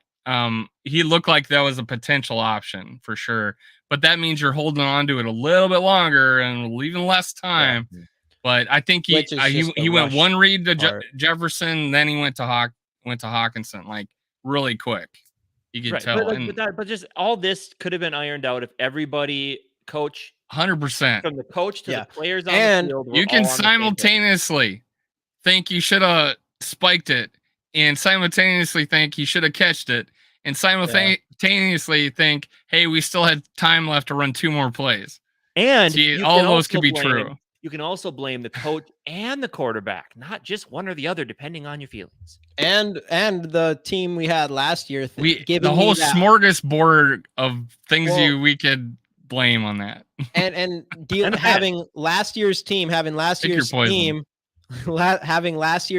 that makes you feel like you're going to win all these situations. Yep. Because I'm watching this game and we're 0-3 in these situations. I was literally, this one specifically, like I felt for sure like we're winning this game at that point. Because last season we won every single one of them last year. And I was sitting there in the Bleacher Report streaming service thing, and I'm just watching, ready to go live. And it was so annoying because it was just, what's that? To talk about a win. Yeah, I was literally about to go and talk about a win, and I was feeling it. I thought for sure, and then all of a sudden it was just, obviously we know what happens, and it was just like I had to jump in there, and it was kind of like, okay. Like, first off, I know it wasn't too hard to talk about because we've been through this before, but after last season where it's like we won all these games when it came to these scenarios. So it was like we always felt like even if these games were close, we're going to end up winning anyways. And then this year, I kind of had that same feeling, and then just for it to get smashed. Yep. So that's what I mean. I don't like just the same Minnesota Viking thing. So hopefully we don't have too many, regardless of how the season goes. Hopefully we don't have too many of those. Yeah, which you shouldn't. But anyway, I think we can say now that this game against the Panthers, I thought last week was must win. This week feels. This one is. I had an 8.5 on it last week. I'm 10. I'm 10 this week for sure. I remember us going 0-4 with Adrian Peterson once, or 0-5. Oh yeah, 0-5, and we go play the frickin' Steelers in London, and I thought it was like Survivor, like the loser has to stay on the island. That was the weird like Christian Ponder, Matt Castle, like. Who's going to start this season? You realize, like, oh my God, we're screwed. But hey guys, if you think this is bad, and wore it proud. Go ahead and tell him, Casey, that's bad. We have worse problems back then. Oh yeah. Wait, Kofi, you think we're going to beat the Chiefs? Or no? The problem now is we have a good team, and they're just screwing themselves, which sucks. We don't have a good team though. We have a talented team. Good team. We need a Taylor Swift breakup song with Kelsey. It's talented, but what we need is for JJ, now that he's single, to go get Livy Dunn and bring her to the Minnesota game. They're really hype. Livy Dunn's with that one dude. I know, she's a pitcher. Giants. I know. Oh, whatever. Justin's number 1 overall pick. Justin's more of a talent. Justin's a bigger catch. Yeah, I know. He should be getting. I think Justin Jefferson could have reeled in Taylor Swift. I really feel dirty talking about a 20-year-old, 21-year-old. Guys, I don't know that starting pitcher baseball money though. Can your AI put Livy Dunn in a Vikings helmet and do your AI shorts? Might be able to. Honestly, probably could. Yes, I think we'll beat the Chiefs. Don't believe me. Just watch. Hey, I hope so. That's the thing. Man. Like, this is a must-win game. Only it's not just a must. This is like a you have to win game. A must-win. It's what's like the difference? Kansas City. It's a must-win. It's a you have to win. It's different though, because this is one that you just should win. This is a should-win game. If you lose, then your whole season should be. I mean, it'd be that bad. So it's like this is like, I don't know. you should win this. If we win this one, I would say KC would be more of like a must-win game, because if we lose to Kansas City, obviously the Bears, because this is just a bad team. We should beat the Carolina Panthers. I agree. Taylor Swift is very overrated. I'm not a Swiftie. I don't mind her. I'm not a hater. I'm not a Swift hater. She's the Vikings offense. Like, boring. So I feel like there's a lot of Swift haters for whatever She likes to reason. tell me how to vote. So besides that thing, yeah. You guys should pull up the remaining schedule and let's collaborate on a future and record on future. Oh, I can bring it. That's funny. That's what Dave wanted to do. Yeah, the other day. Sure, we can do that. We're doing that now. Here we go. Minutes in. All right. Actually, but let's give. Who's going to win this game? Should we give our score predictions for this game now? Yeah, let's give our score predictions for this. We'll end with Casey because I know he's going to want a dramatic finish on this. Yeah, right. So I'm going to say, I think this, like I said, it makes no sense, but this is a game you just win. I don't know. Anyways, I think it's going to be 31 Vikings. I'm going to give the Panthers 13 points. And that's what it should be. That's what we do against the Panthers. Even with what we've done so far, there's no reason why we shouldn't do this against the Panthers. So that's mine. 31-13 Vikings. Dave, go ahead. What do you got? Some stuff. This is what blah blah blah. 34-20. Okay. I'm going to do I didn't want to get complicated. 24-21 Carolina. I hate you, Casey. 24-21. We lose on like a turnover and they kick a game-winning field goal. Yeah, Casey's gonna get one of these game-winning field goal things right. It just won't be. He's not our guy. Let's point that out though. Greg the Leg Joseph has been phenomenal. No long kicks, right? Which I guess you got to factor that in. Hasn't missed an extra point. Nailed all his field goals. Yeah. Greg Joseph is him, man. Greg Joseph is the MVP of this team at this point. I'm kidding. It's not, but he's been playing well. But let's go through this. So Panthers, I got a W here. I think we should. It'd be inexcusable. Like this is a game. Everything this season's been. Speaking of special teams, what's with not having a touchback all last year, and then he can't do it this year against Ryan Wright? Yeah. He no touchbacks or no. He's gotten two. He had no touchbacks last year, and then he had two in the same game against his punt. His last punt was terrible. Like it was just a line. So far, he's not living up to the hype this season. So far, it was just a line drive punt, like straight. Yeah, it was odd. Yeah, he's to get up. Ryan, Wright's the reason why we're on 3. Why can't we just have like nice things when it comes to kickers? What a hell of a job holding this year, though. Hell of a job holding this year. One of the best holders I've seen in a while, to be honest. We're 1-3 here. So 1-3 here. All right. So one of you guys claimed an upset, didn't you? Earlier. This is the preseason. This is a different ball game now. Yeah. I gotta go. The Chiefs have been not themselves as of late. So I'm not as scared as I was. Right. This last game doesn't count, but the previous games they were, in the way they lost the Lions and. Yeah, I would say I still like. I mean, we got a lot of things. Well, I'm gonna say 1-4. I'm gonna say 1-4. We lose the game. Bryce is a midget. Vikings gonna pick him up 3 times. What up, Jeff Barber?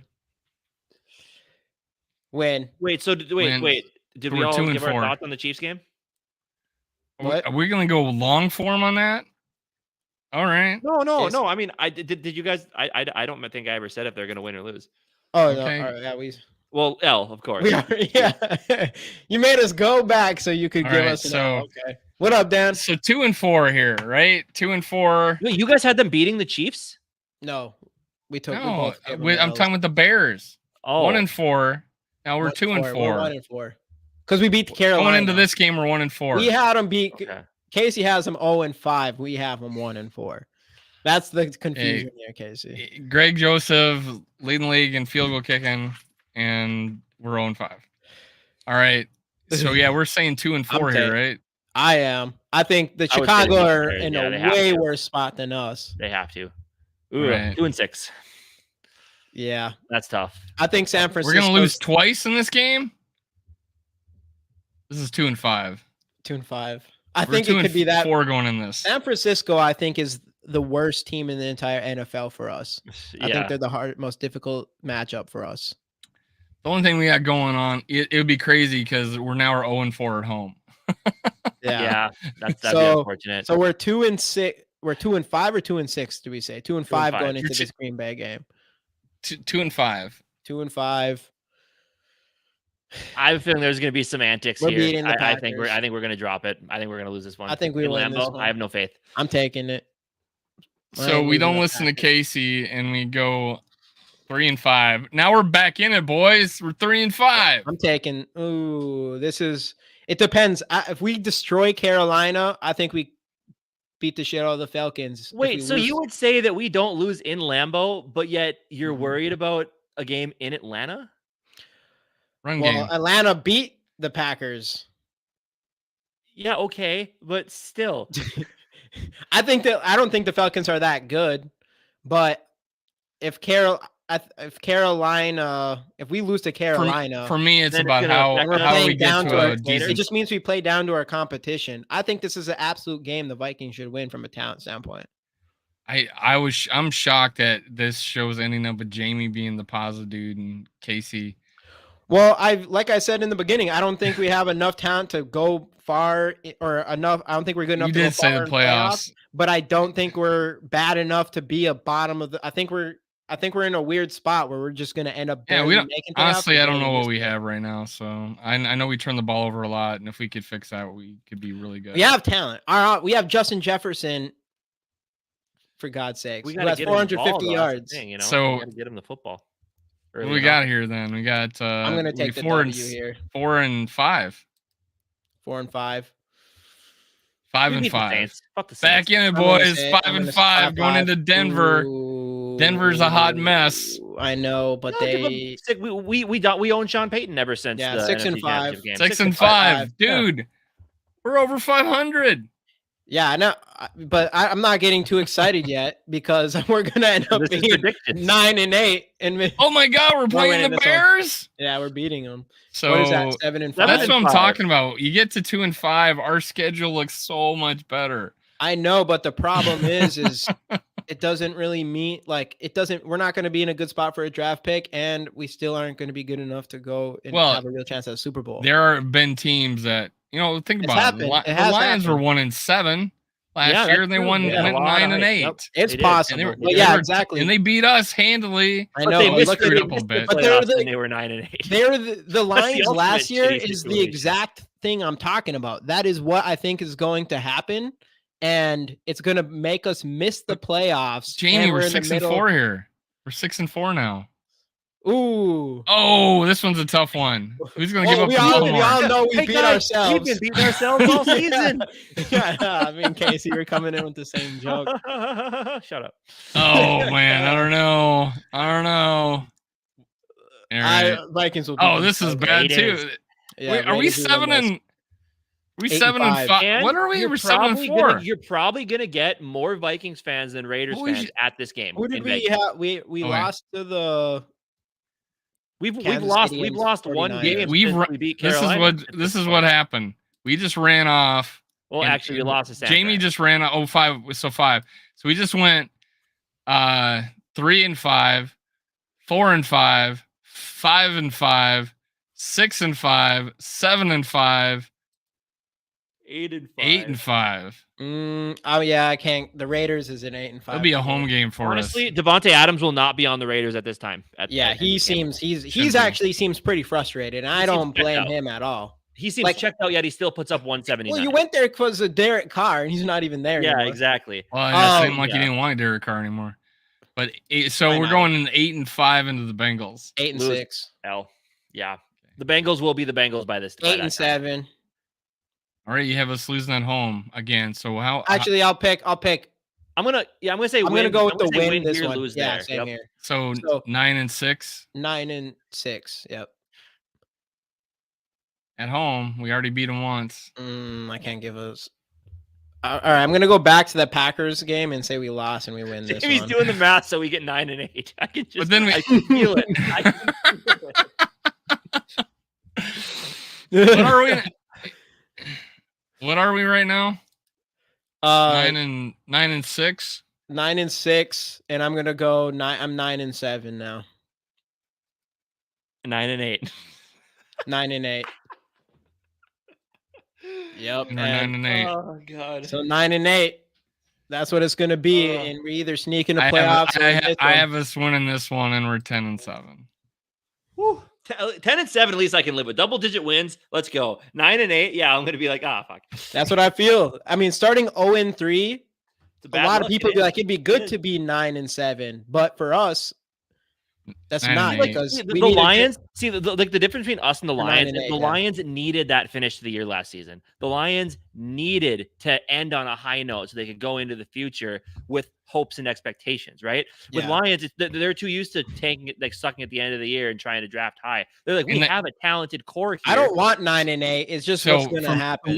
For me, like you just said, is my point I make all the time, and I get absolutely murdered for it. Like what positive? I'd rather end the season with momentum, looking good for two reasons: free agency and free agency, both keeping players and bringing players in, because no one wants to come to a losing team that doesn't have a future or look shitty at the end of the year. This just doesn't look good. And then the other thing, and that is really the only reason, honestly, is that going into the offseason, Lions did the right thing, man.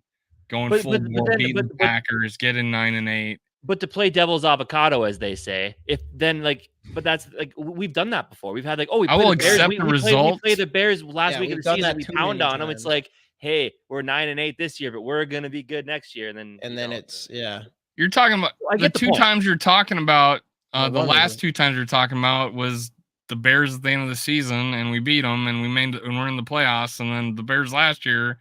And we're in the playoffs. Yeah, it was back with Sam Bradford. I know it's 2018, and they had a good team.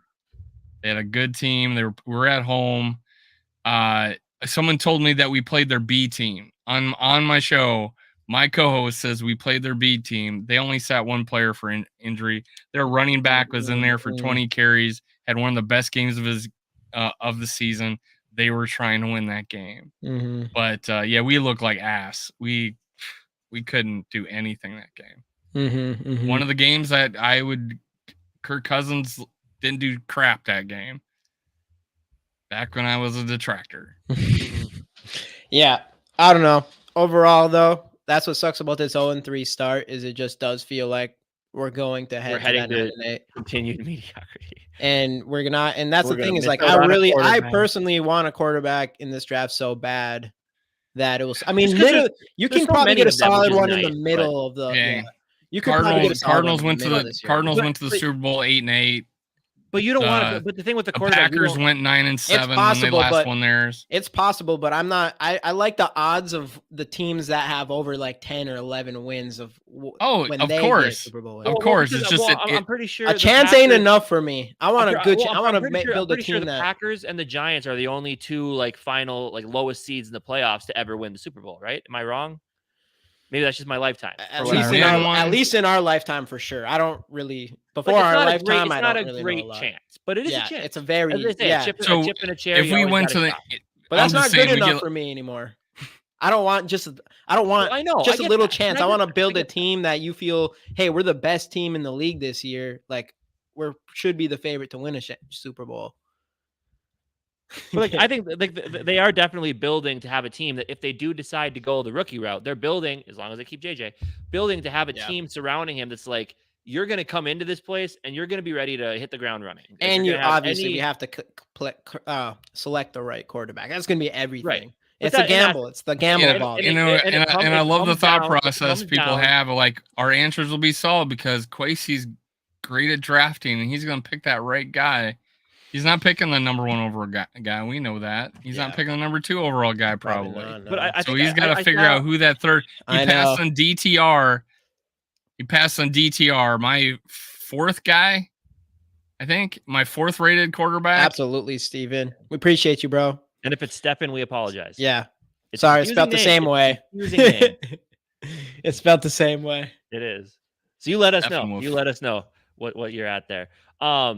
But that's the thing. And I'll go back to what I said last year about drafting a quarterback. Like I saw someone earlier say he's pretty sure Kevin O'Connell will be the guy. Yep. That's what Gary says here. Kevin O'Connell's picking the quarterback. And that's the thing. If they're going to take a quarterback, it needs to be the guy.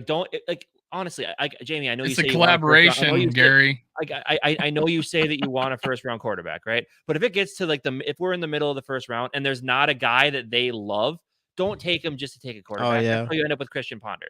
Like, yeah, no, I think you find out who you want. Troy Williamson. I think you find who you want. That's probably not named Caleb Williams or Drake May. And you find out what other quarterbacks you do, whatever you have to do. You find your guy and you do whatever you got to go. I just like that there's no 5'10" dudes in this draft. Yeah, that's nice. We don't have to worry about small quarterbacks other than, well, not small, but everybody's 6'1" or taller in like the top 10. Oh, Bo Nix is 6'3", but he's like 195 pounds or whatever. You get him into an NFL conditioning program. They'll feed him up. They'll get him to be. I don't even know. I just saw when you sent that. I saw his. But Kirk's like 209 or something like that. Right? Barber. Hey, what up? Skol for Life, Barber. We're just gonna start calling you Barber. It's shorter. Okay, Steven. So I was right, Steven. Yeah. Steven. Nice. We hit that right then. Yeah. Skol for Life. Did we say hi to you earlier? I know I saw you. I saw you commenting. I said what's up. Okay. That throws me off. Skol for Life and Skol for Life Barber. I love it. I just call it It's just Barber. Skol for Life. Barber. What's up, man? There's no life but Skol Life. Let's go, Purple Gang. Well, we've hit an hour and a half. How we feel? But Super Bowl, baby. Let's go. Turn around. You ready to mock? Yeah, I'm ready. Let's get them mock. Where's Bob Swede? Yeah, right. Last draft for quarterback wise last year. Yeah, wasn't well. It's looking. I think the jury's out on Bryce Young. The book is still out on CJ Stroud because here's the thing. Yeah, but he beat the Jaguars team to throw, but then he needs to throw the ball around. This last game, yes, obviously, like they were winning. They beat the Jaguars. Right. But the thing is, like, there's a lot of rookie quarterbacks that even when they are down and they need to throw the ball, they still can't do it. So good on him for being able to. And him and Tank Dell, if it works out, that's going to be a lethal combination for years to come. And I liked CJ Stroud a lot going into the draft. I know I didn't think there was as big of a gap between Bryce Young Stroud hasn't showed me obviously enough yet. But Stroud for me, it was the scout the player, not the helmet. I was scouting the helmet. Like Ohio State quarterbacks, I don't like them, and that's I was scouting the height. But hey, Casey, you have to admit this. I know you have to admit this that even though he's injured, because I know you're going to want to say he's injured, that's what you're going to go to. You have to admit Anthony Richardson is not as bad as you probably were expecting to come in and be the starting quarterback right away. Oh God, no! Like I was expecting interceptions and just let's just start running the football. I feel like they are doing a good job of trying to get him to be a passer who uses his running to his ability, and that's what he needs. Well, to do. For me, he has to keep himself safe. Right. For me, going into the draft, Anthony Richardson was the guy because of the fact that he could develop. I felt like he had all the tools to develop as a passer. Yeah. Big arm, great deep ball. I thought people talked about his inaccuracy, his accuracy issues, but that I thought was maybe a lazy footwork issue, right? So but in the meantime, while he was fixing that, he could figure out he could run the ball a little bit and scramble around and be hard to take down. Yeah, and, for sure. I felt like when you have that, I'm thinking Culpepper, right? When like a situation like that, that he was hard to bring down, And I just don't want being able to see, and I know I'm all over Kirk Cousins, heartstrings, but I miss having a quarterback that does that reverse out of a sack. Yep. I know. I haven't seen that. That's what I want. What year? When's the last time we've seen a player do that? Teddy. Yeah, probably. Teddy was actually good. Case Keenum probably did a couple of them. Yeah, Case Keenum. Yeah, Teddy was. That was the thing with Casey. Great under major pressure.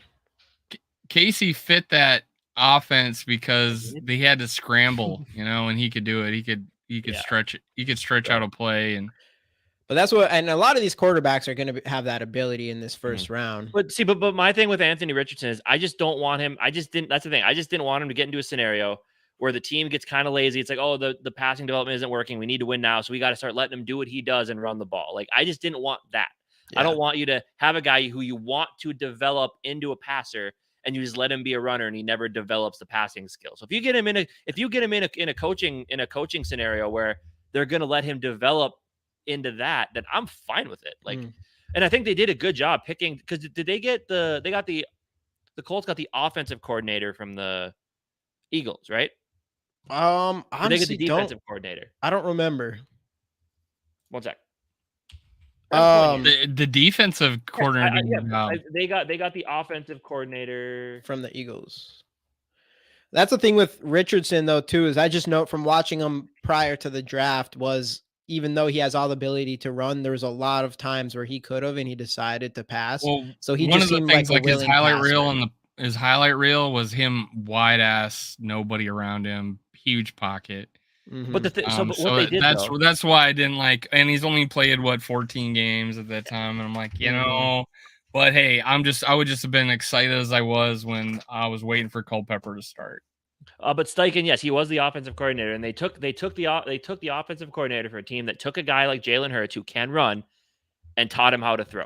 So that's the thing that I think they grabbed a good guy to be like, yeah, you use your running ability to your ability, but we want you to become a pocket passer, because you'll be more dangerous if you can learn how to be a quarterback first and a running back or a runner second. Which is Justin. This is the problem with Justin Fields. He doesn't want to learn how to be a pass first quarterback. Where, like you said, you could tell watching Anthony Richardson's tapes, like in his highlights, that's what all I watch. But you could tell he wants to throw the football. Yeah, you could tell that he wanted to do it. So that's what.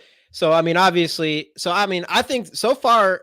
We have to, the jury's out on Bryce Young. The jury's out on all of them or whatever, but so far it's the top 3 is pretty solid. The top 3 is pretty solid.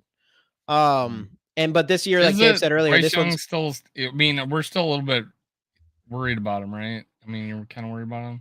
I mean, he's only played 2 games. I guess he's only played 2 games in his rookie year, so it's you're going to struggle. There's a lot of players. Trevor Lawrence struggled in his rookie season. Yeah. So did Josh Allen struggled in his rookie season, So it's like obviously the jury.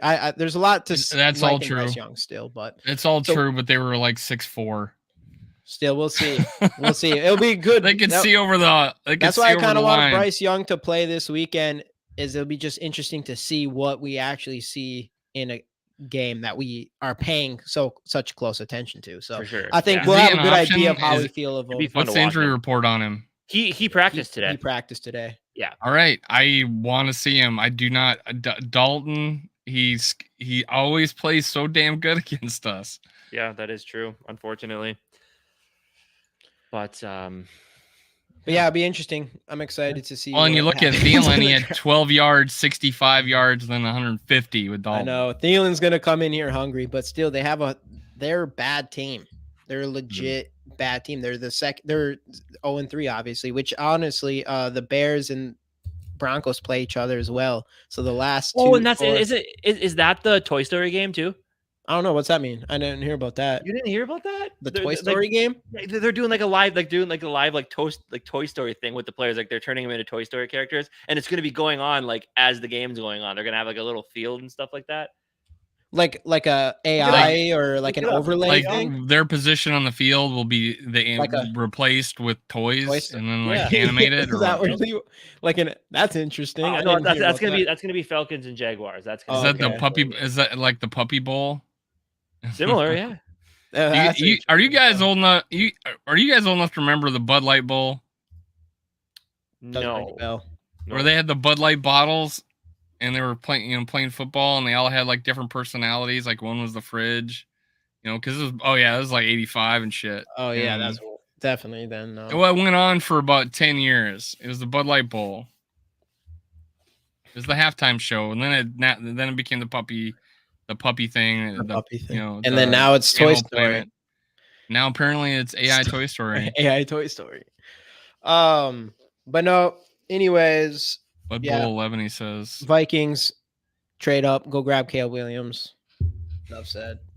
Yeah, but anyway, so we were all predicting. Well, I predicted an L this weekend, but you guys predicted W's. We'll see. They need to win it, and yeah, I mean, if they want any hope of the season not being a complete wash, 4 weeks in. I think they need to destroy the to give me any extra hope. They need to come in and destroy Carolina because they should.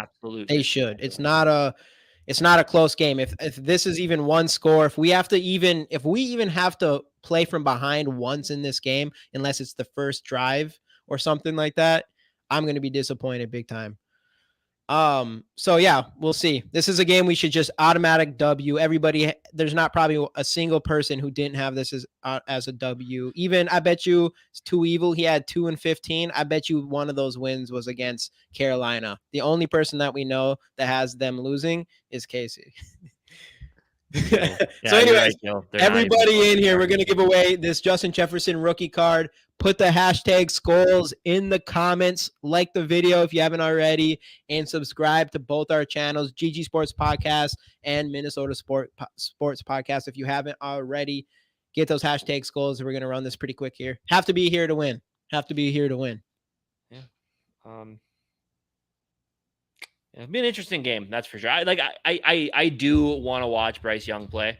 I just want to see because I had him as far and ahead the number 1 quarterback this year. So, but that's one thing about it is like it's still college and you don't know how much the size really is going to affect a player in the NFL. So that's a hard part. Isn't it crazy like what that jump, like how big the jump from college to pro is? Like it's not like in any sport really. Yeah. Baseball, well, they were even talking like on K-Fan. Chris Hockey was talking about like the difference. Like you'll go to a Saints game down here, and the best starting pitcher for the Saints just lights out, and then he goes up to the major leagues, and they just home run after home run. It's like it's just, the level of difference even between minor and AAA and AA ball is just it's insane. Yeah, no. It is crazy. And it's crazy when you see some like that's what Ivan Pace's story is insane. Like undrafted rookie, all this stuff. And then undersized just because he's undersized. And now, I mean, even this week he had the highest pass rush grade for the Vikings. That's a little tip for the ladies, just because the size ain't there. Don't give up on it. Hey, yeah. It might surprise you. Yep. For all of us under 6 foot. Oh, that's what I was talking about. All right, let's run this thing. 3, 2, 1, boom. Got to be here to win. Who do we got? And we got boom, boom, boom. Gary. Gary's getting it no matter what, even though he should be in here. He should be in here, but I think I know what Gary's about to do. What? Yeah, let's do one more. I'll give five entries into the Justin Jefferson jersey. Ooh. Ryan. Say that again? I missed what you said.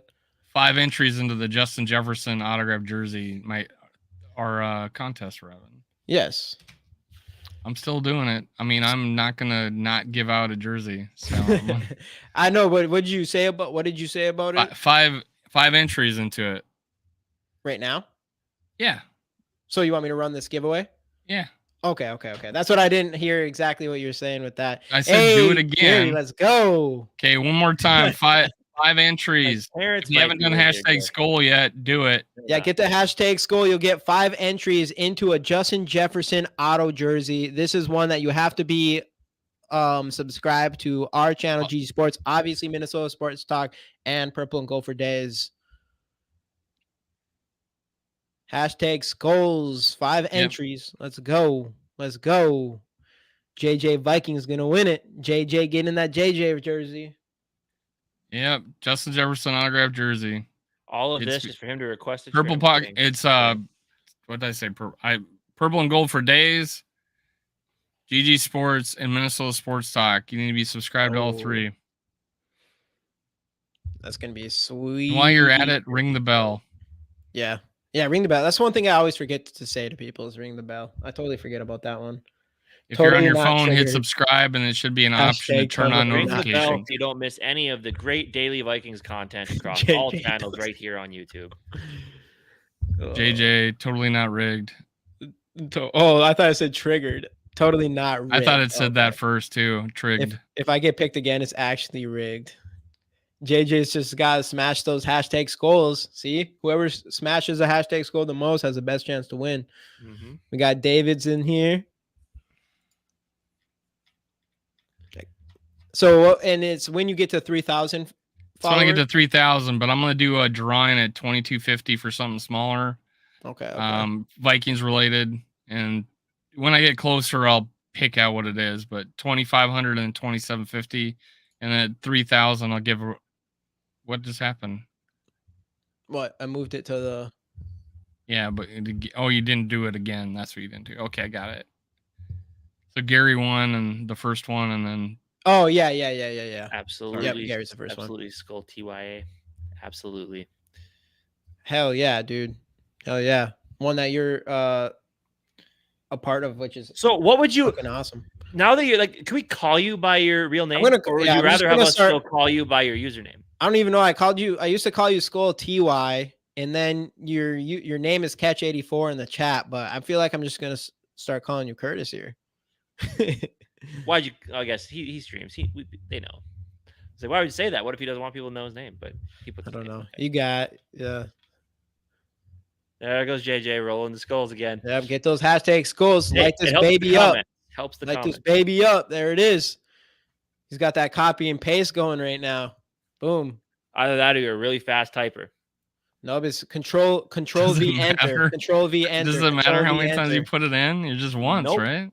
Our last show, he put a ton in there, and then we're all rooting for him to win, and then he did.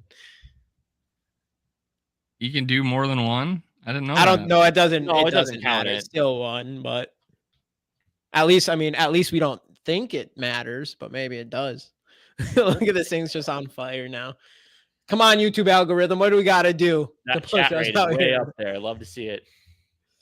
All right, I'm gonna come back here. We're gonna run this thing. 5 entries into a drawing for a Justin Jefferson autographed jersey. Here we go. 3, 2, 1. Boom. Who we got? 5 entries. 5 entries, and it is boom, boom. Skol for Life Barber. There we go. All right, Let's go. Picture that. All right, we all know Barber. Subscribe. And if you win one of the smaller prizes, I just put the ticket back in, and you're eligible for every drawing. Oh, we missed you, Mike. Hey, what's going on, Mike? Yeah, if you win like KJ rigged. Yeah. Now he's gonna spam rigged. Oh boy.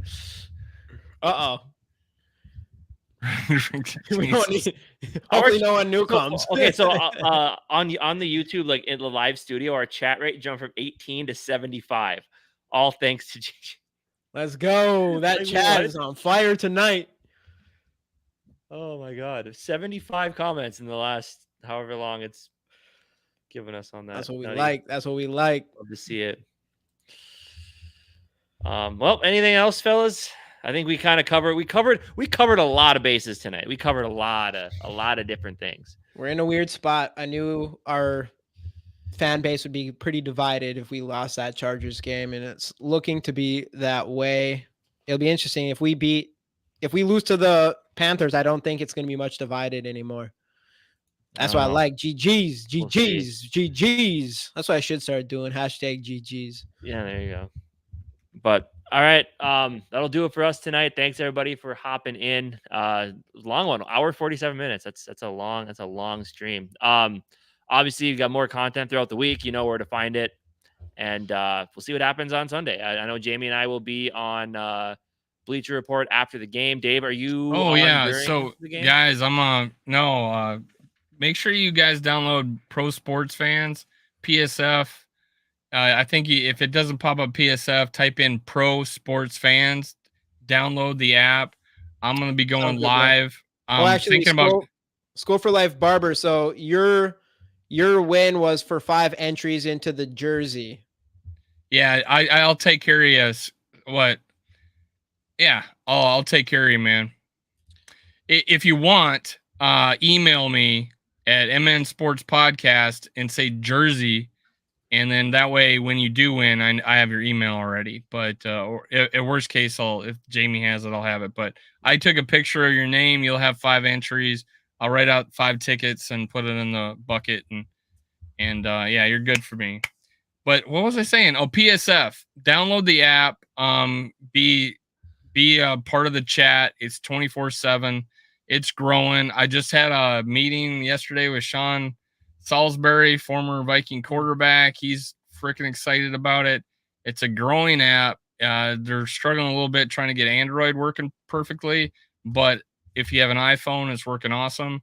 And I'm going to be going live from I'm going to try going live depending on if I got to go test their internet out, but go live from my phone at my fan club here in South Florida that I haven't been to since I've been a YouTuber. So let's go, man. Join me. Jamie was on it with me the other day. He was, I have a show on it it looks like every Monday. It's at 7 Central, 8 Eastern. So, and I do it with another guy too. So, and a girl too, Nicole, who lives in the UK now. But yeah, check it out. Download PSF. Be part of the ground floor of an app that's going to take off eventually. Cool. But thanks everybody for tuning in, and we will see you next time.